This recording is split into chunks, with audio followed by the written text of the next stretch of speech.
This is a short story about the dangers of alcohol and trying to relive your past.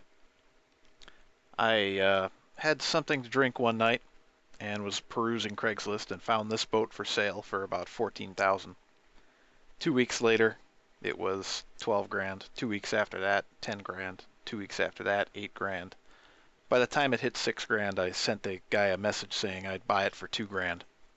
He turned around and said for 2 grand he'd sell it to his buddy, and 12 hours after that he said for 2 grand it's yours. Obviously he was looking to get rid of it.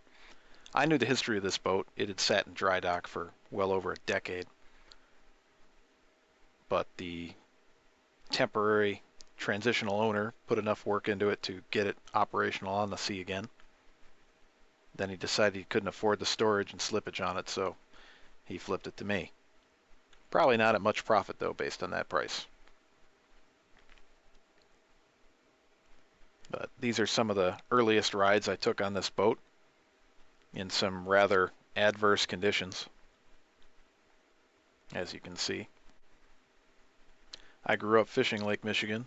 This type of rough water is nothing new to me, but when you're dealing with a boat that's been in dry dock for 10 years, there tends to be some crap in the gas tanks that gets stirred up in waves. It's always a good idea to go out with 2 engines in the event that you only come back with 1.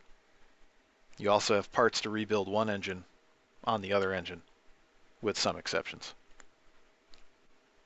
But a twin engine boat will generally get you back as long as it stays above water.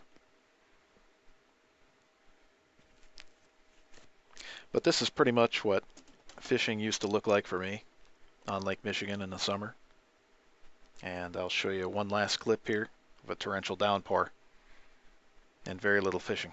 Really? Just missed a downpour? Oh, here comes another wave.